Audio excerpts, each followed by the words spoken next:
How many bad arguments for the existence of God can I address?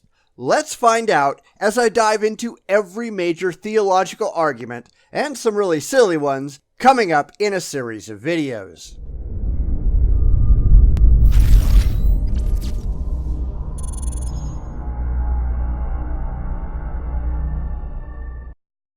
I've always wanted to make a video where I demolished all the major and some of the minor theological arguments in one place, so that when the religious tried to use them, I had a single place that I could send them and I didn't have to waste my time tearing these stupid claims apart over and over and over again. So I came across a list of arguments that seems to encompass most of the ones I commonly come across, so I'm going to do it.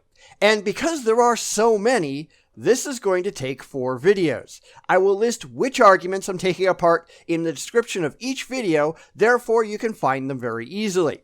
So let's get started looking at the first batch out of 40 commonly used arguments for the existence of God. First, we come to the cosmological argument. Now, this comes in a lot of different forms, but I will use this one because ultimately they are all the same. So here we go. Premise 1. Everything that exists, or that begins to exist, must have a cause. Premise 2. The universe must have a cause from 1. Premise 3. Nothing can be the cause of itself. Premise 4. The universe cannot be the cause of itself from 3. Premise 5. Something outside of the universe must have caused the universe from numbers 2 and 4. Number 6. God is the only thing that is outside the universe. Number 7. God created the universe from 5 and 6. Number 8, God exists. Now, of course, this all falls apart at premise 6, if not before, because it's just an unsupported assertion. It's a claim that cannot be validated in any rational way. And this is something that you will notice throughout most of these arguments. They only work for people who already believe that they work. For the rest of us, though, we look at these bald assertions and think, what the heck are you talking about?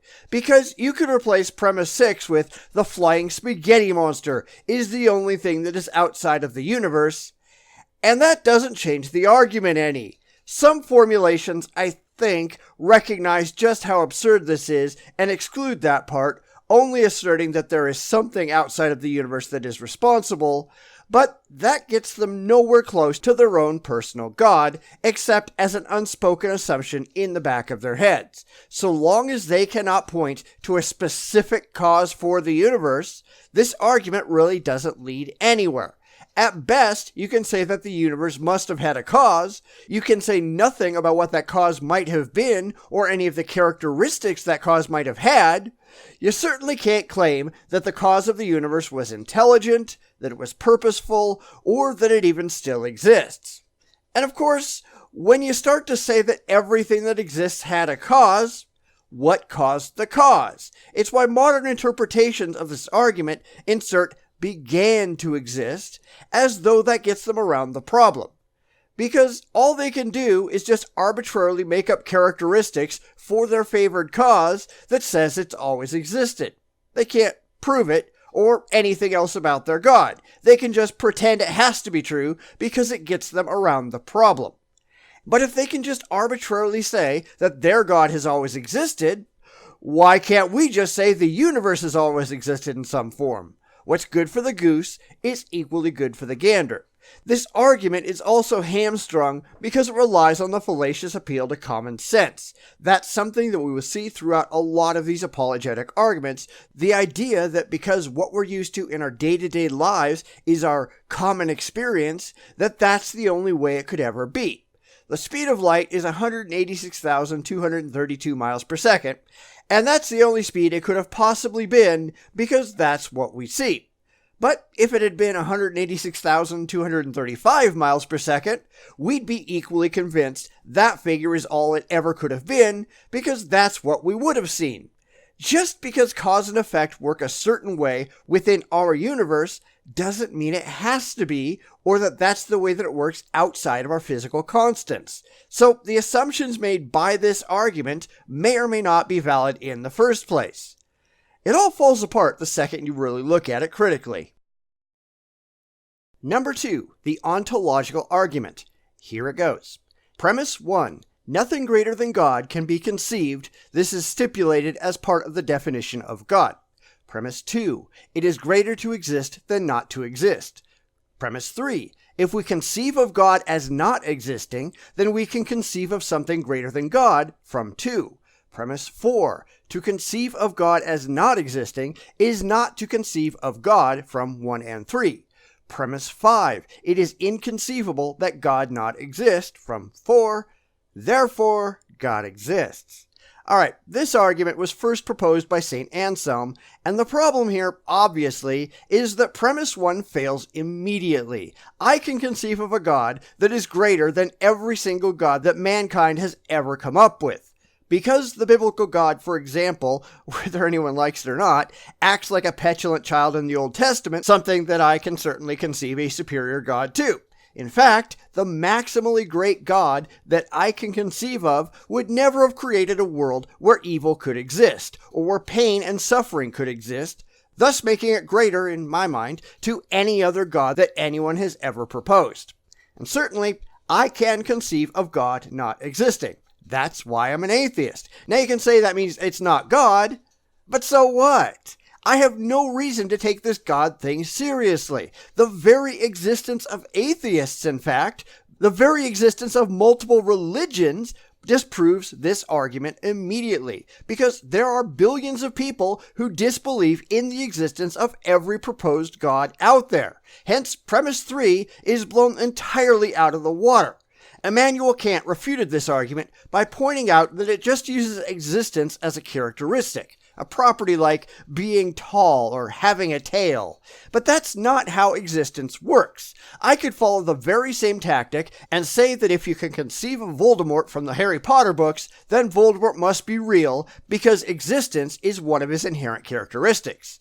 The fact that you can imagine something means it has to exist. Unicorns, Bigfoot, the Loch Ness Monster, every single silly alien invader in every single 50s sci-fi B-movie, all of those things have to be real because someone imagined them. I trust you can see how this whole line of thinking is just absurd. Number 3. The Teleological Argument. Here we go. Premise 1. Whenever there are things that cohere only because of a purpose or function, for example, all the complicated parts of a watch that allow it to keep time, we're going for the watchmaker example here, we know that they had a designer who designed them with that function in mind. They are too improbable to have arisen by random physical processes. A hurricane blowing through a hardware store could not assemble a watch, or a tornado couldn't go through a junkyard and create a plane. Number 2.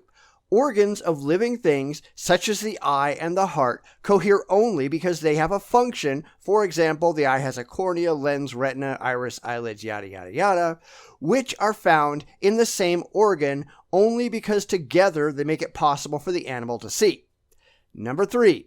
These organs must have a designer who designed them with that function in mind, just as a watch implies a watchmaker, and eye implies an eye maker from 1 and 2. Number 4, these things have not had a human designer. Number 5, therefore, these things must have had a non-human designer from 3 and 4. Number 6, God is the non-human designer from 5. Number 7, God exists. Now, this is an interesting one because it has a variety of forms, 3 of which are more modern concepts that I will address briefly as independent arguments, but they all suffer from the same basic problems. The problem is that we know that nature can, and does, create very complex-looking forms with no designer involved. Snowflakes are a perfect example. Water droplets freeze around a particle of dust in the high atmosphere, and as they fall, atmospheric conditions that the crystal is exposed to change the shape of the snowflake. And because all sides of the snowflake are exposed to the same conditions, they're all more or less symmetrical. No designer required. Or the evolution of the eye, which creationists often use to justify their silly beliefs, which can be explained quite easily as a series of evolutionary changes over time where each element changes. Now I'll put a link to a video in the description where Richard Dawkins explains the sequence of events where each different mutation provides a useful version of the eye.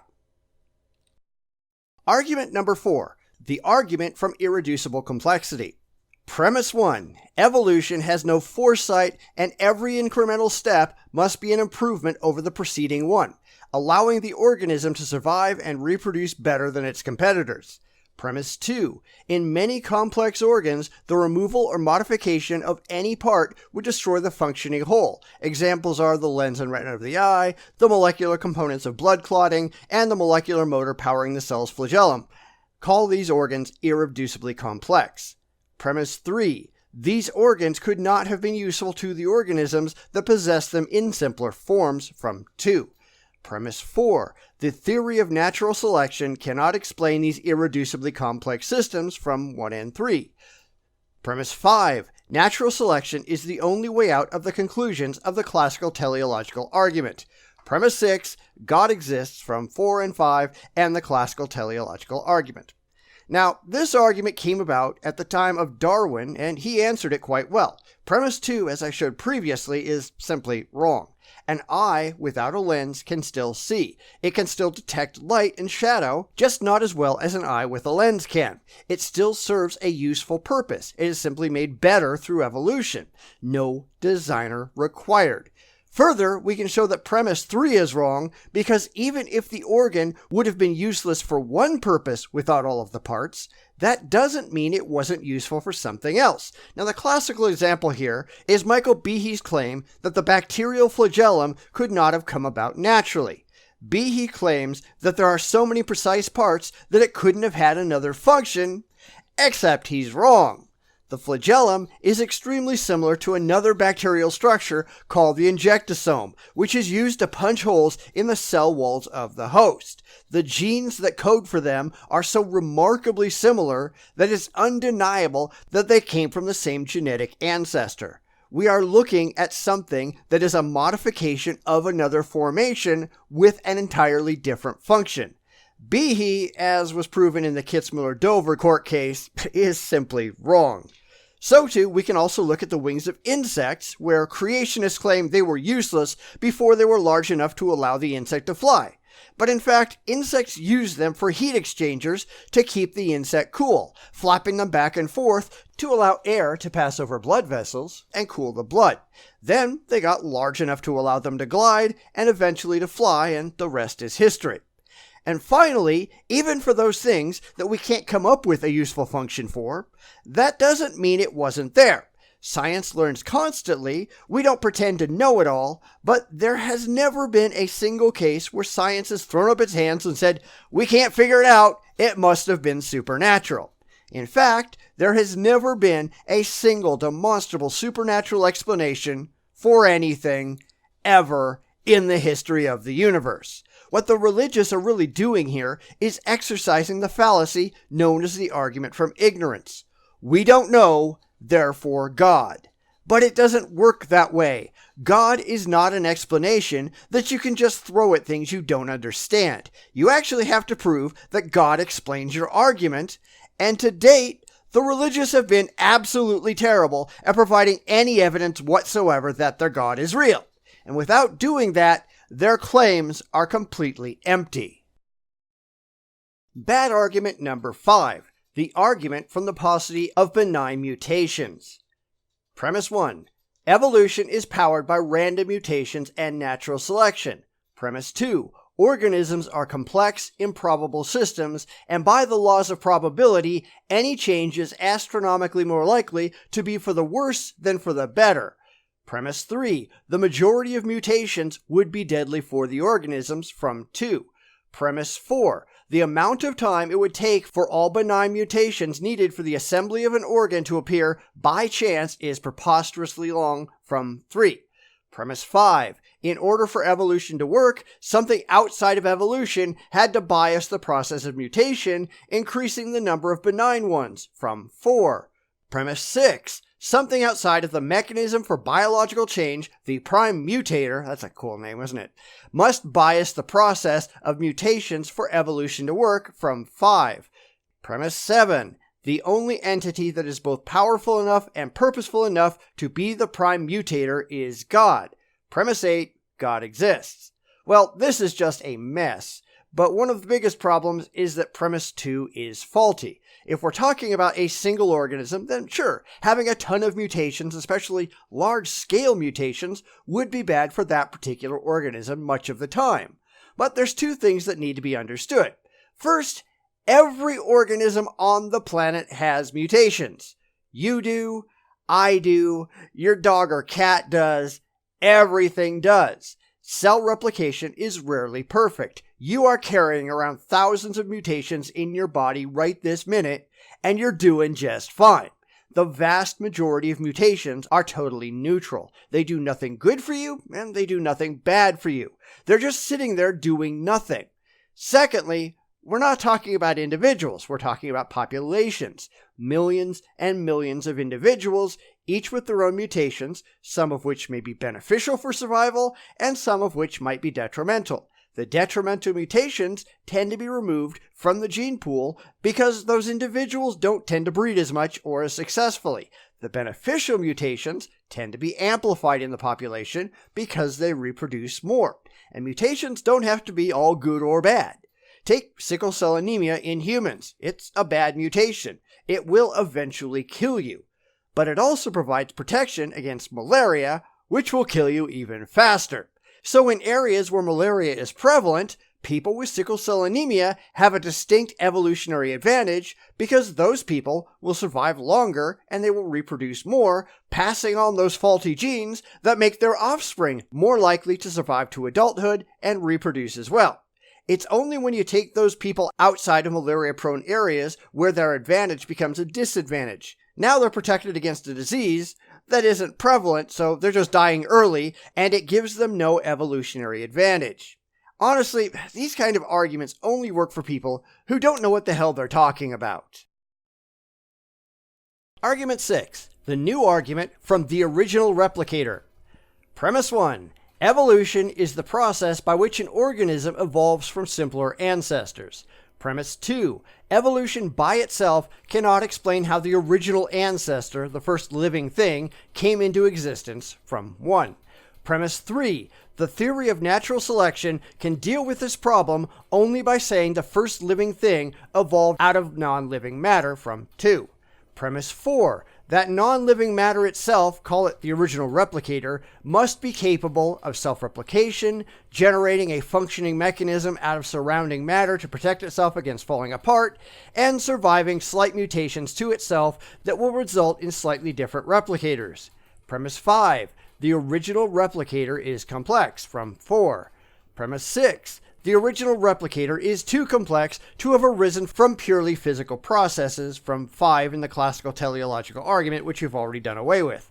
For example, DNA, which currently carries the replicated design of organisms, cannot be the original replicator because DNA molecules requires a complex system of proteins to remain stable and to replicate, and could not have arisen from natural processes before complex life existed. That was a mouthful. Premise 7. Natural selection cannot explain the complexity of the original replicator from 3 and 6. Premise 8. The original replicator must have been created rather than have evolved from 7 and the already debunked classical teleological argument. Premise 9. Anything that was created requires a creator. Premise 10. God exists. Alright, there's a ton wrong here, so let's go step by step. Premise 1 assumes, wrongly, that evolution has anything to do with complexity. It is a silent assertion that there's a goal to evolution, which is wrong. And this happens a lot because a lot of religious people want to put humans at the top of the natural hierarchy to think that we're special and everything else is somehow beneath us. And that's simply false. It's an emotional argument that does not bear up under rational scrutiny.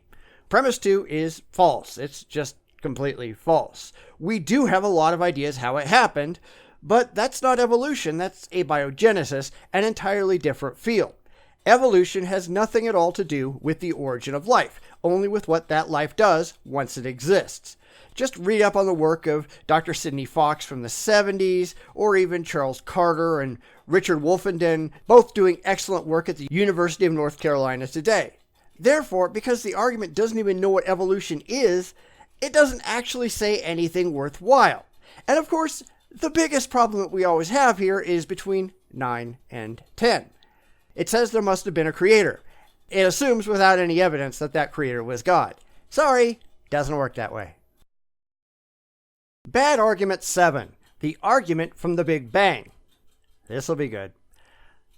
Premise 1. The Big Bang, according to the best scientific opinion of our day, was the beginning of the physical universe, including not only matter and energy, but space and time and the laws of physics. Premise 2. The universe came to be ex nihilo, from 1. Premise 3. Something outside of the universe, including outside of its physical laws, must have brought the universe into existence, from 2. Premise 4. Only God could exist outside the universe. Premise 5. God must have caused the universe to exist, from 3 and 4. Premise 6. God exists. Alright, this is really silly if you think about it. Premise 1 is fine, but Premise 2 actually describes their own side, not the side of science. Science doesn't say that the universe poofed into existence from nothing. That's the religious. This is just projection. And when you look at this, it has every single one of the flaws from the cosmological argument because it's essentially a restatement. It's just a giant argument from ignorance. We don't get it, therefore God. In fact, if you notice, that's how virtually all of these arguments play out. Something the religious don't understand, combined with something they already accept on blind faith, leads to God did it. And when you think about it, just by shifting premise 4, any God could be responsible, or anything at all. If we arbitrarily make premise 4 only Mickey Mouse could exist outside the universe, then the conclusion that Mickey Mouse exists works. It doesn't mean anything, but it logically follows. And this is something you will see throughout all of these arguments, that the religious are effectively trying to define their God into existence. They will tell you what their God is like, no proof, no evidence required or even possible. They just tell you how they arbitrarily defined their God, and they expect you to believe it, therefore their God is real. It just doesn't work that way, though. In a previous argument, I pointed out that arbitrarily redefining Voldemort as existing doesn't actually make Voldemort exist. To prove that, you'd have to have actual, objectively verifiable evidence for Voldemort existing in the real world. And without it, all the claims that you can possibly make don't mean a thing. And the same is true of God. Too bad the religious can't get that through their heads. Number 8. The arguments from the fine-tuning of physical constants. Premise 1. There are a vast number of physically possible universes. Premise 2. A universe that would be hospitable to the appearance of life must conform to some very strict conditions. Everything from the mass ratios of atomic particles to the number of dimensions of space to the cosmological parameters that rule the expansion of the universe must be just right for stable galaxies, solar systems, planets, and complex life to evolve. Premise 3. The percentage of possible universes that would support life is infinitesimally small, from 2. Premise 4. Our universe is one of those infinitesimally improbable universes. Premise 5. Our universe has been fine-tuned to support life, from 3 and 4. Premise 6. There is a fine-tuner, from 5. Premise 7. Only God could have the power and the purpose to be the fine-tuner, therefore God exists. Alright, this is way too common and falls apart completely when you point one thing out. It goes back to the religious having a real interest in thinking humanity is special, even though we're not. So, off to premise 2, where these things far too often explode. A universe that would be hospitable to the appearance of life. What life?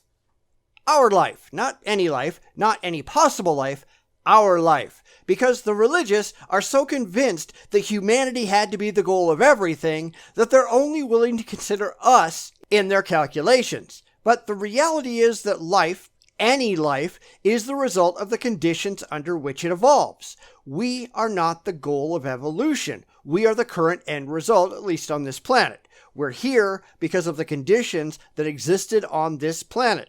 If the conditions had been different, whatever life had evolved, if any life had evolved at all, would have been different. It would have fit into the ecosystem that existed to support it. And so all of the arguments that are made, all of the calculations that the religious like to trot out on the physical constants of the universe, all of them are based on a very bad understanding of reality. The universe isn't here for us. We're here because the universe happens to have the right characteristics for our form of life to arise. And if the universe had been different, so too would anything that came about. Number 9. The argument from the beauty of physical laws. Premise 1. Scientists use aesthetic principles, simplicity, symmetry, elegance to discover the laws of nature. Premise 2. Scientists could only use aesthetic principles successfully if the laws of nature were intrinsically and objectively beautiful. Premise 3. The laws of nature are intrinsically and objectively beautiful from 1 and 2. Premise 4. Only a mind-like being with an appreciation of beauty could have designed the laws of nature. Premise 5. God is the only being with the powerful in purpose to design beautiful laws of nature. Premise 6. God exists. Alright, scientists don't use aesthetic principles to discover anything. They use observation. They might describe things in aesthetic terms sometimes, but that doesn't mean that reality is objectively beautiful because there's no such thing as objective beauty. Beauty is in the eye of the beholder. It is derived from cultural standards, and once again, we see the religious using humanity as the yardstick for measuring all other things. Besides, if God only creates beauty, then why is there any such thing as ugliness? Why is there even a concept for being ugly? Why are there ugly things in the world? This is the same reason that the problem of evil works. If God were all good, then how can even the concept of bad exist? The answer, of course, is that it couldn't. But the religious don't think about the ramifications of their beliefs. They only want to feel good by believing it. A God that wants to create beauty or goodness, a God that can only create beauty or goodness, should not be able to create anything else.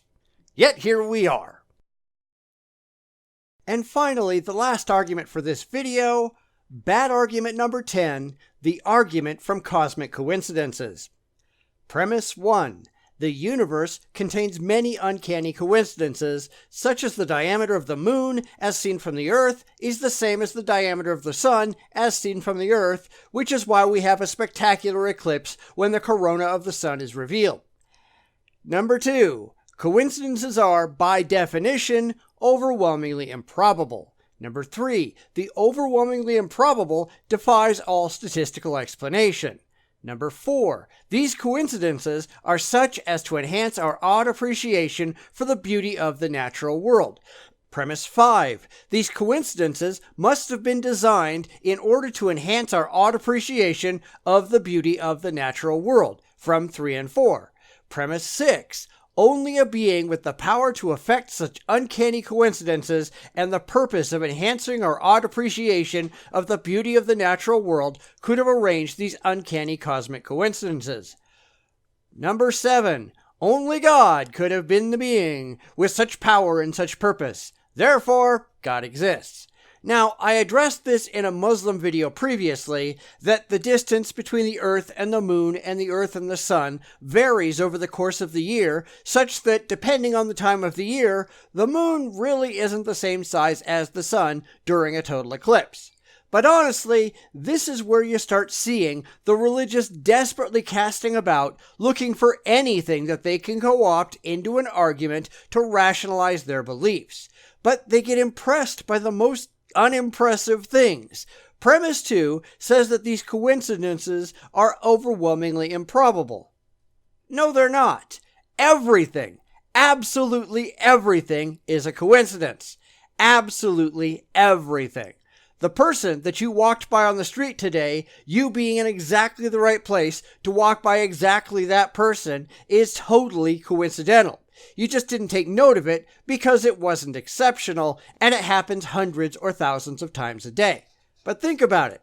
Exactly how many things had to go exactly right, both in your life, the other person's life, in fact, in every single person's life that either you or the other person ever encountered during the day, to place both of you in exactly the right place at exactly the right time. The chances are absurdly remote, yet there you were. They simply don't understand odds and statistics, which is why their arguments fall apart so readily. And again, this is just a giant argument from ignorance. I can't explain it, therefore God. Nowhere have they demonstrated that any of their assertions about God are actually true. This is an ongoing problem that isn't changing in any of the remaining claims, and that alone is enough to do away with absolutely all of them.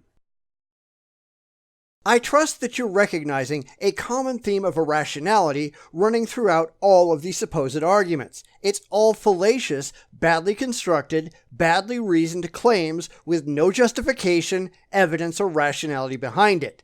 And for some weird reason, these tend to convince the religious, or at the very least give them comfort that there are seeming arguments in favor of their emotionally comforting worldview, even though no one in their right mind gives these crazy claims any credit.